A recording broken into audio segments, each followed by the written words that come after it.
Da, sunt trist. Am înțeles că sunt un sărăntoc. Bine, și voi sunteți. Mi-a zis Mircea de ieri.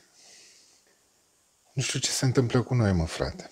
Noi tot mai sărăntoci, Mircea cu Dănuța tot mai bogați. Eu cred că suntem cam neadaptați. Asta, Budeanca, a plecat puțin să-și ia pantofi. A zis că stăm pe tocuri. Și a stricat pantofii, că îl cântă în rahați.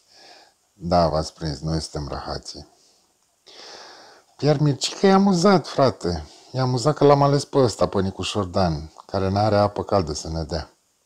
A zis că el e șmecher, că are bani și are centrală și are 200 metri pătrați și stă practic într-un parc. Și noi? Noi stăm în dressing-ul lui băi și în frig, că n-avem centrală, cam la sol. Șmecherie, boss, m-am tot gândit, ce adună pe ăștia doi, pe Dănuța și pe Mircea? Cred că m-am prins. Bă, eu cred că ei mănâncă bine tort. Și mănâncă grupat și mult. Bine, sigur, Dănuța nu-l mănâncă la fel de bine, că îl mănâncă mai de curând și atunci, evident, mai trebuie să completeze cu ce mai găsește prin parcări. La Mircică e mai greu cu clienții, că practic el are unul singur. Știi, te și amuză când zice că s-a acrit de televiziune. Păi ce televiziune ai făcut tu, bă, Mircică? Ai stat și tu la o măsuță și ai avut și tu un client care te-a plătit. Că îi place clientului muzica asta. Că mănânci tu tort. Și ăsta e Voiculescu. Că altfel ai văzut, Mircică, când faci tu emisiuni de divertisment, e de rău, mă, băiatule. Le tot pui pe fetele alea de pe Insta să stea din spate. Apropo, chestia asta trebuie să o rezolvi cumva, că e cam ciudățică. Asta cu fundul. Fund tort, cauză-efect. Începe lumea să se întrebe și, până la urmă, ești tată de băiat. Poate n-ar fi rău să vorbești cu cineva. Ajutor specializat și așa îți plac ție. Tratamente, pastile, poate să rezolvă în timp. Și pentru televiziune, cred că ar mai trebui puțină școală. Școală de aia pe bune, nu la distanță, ca la tine.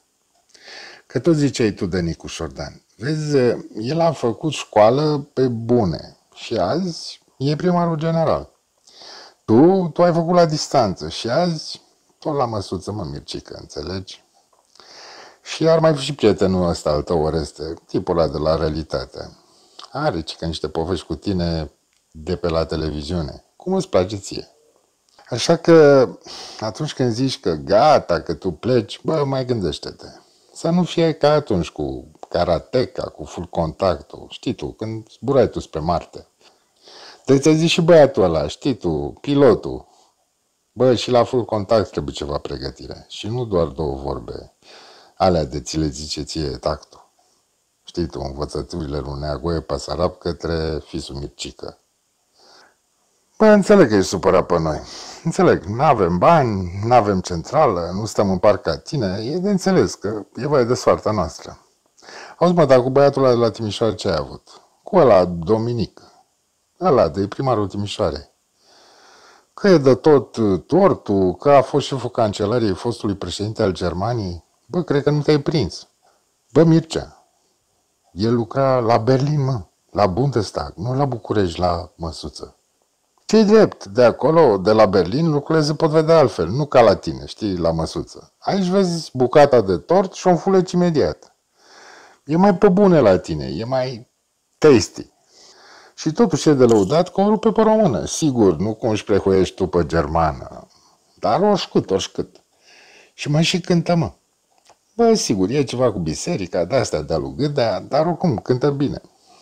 Sigur că tu poți mult mai bine, că te-am văzut când îi măscărești pe ăștia pe la televizor. Dar totuși, bă, se străduiește și el. Și fii și tu mai înțelegător. Mai lasă-l la tine.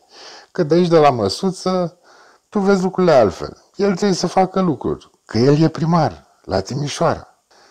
La fel și cu Dorian Popa. Știi, când a fost el la Gâdea. Sigur, l-ai miștocărit puțin că era loc. Normal că nu e la nivelul tău. Mai se curcă vorbe, mai țipă, mai... Mă rog, after all se descurcă. Sigur, nu ca tine. Tu mănânci tort profi. Nu-ți rămâne nimic între dinți. Bă, doar cu mirosul n-ai rezolvat-o încă. Îți cam pute gura, Mircea.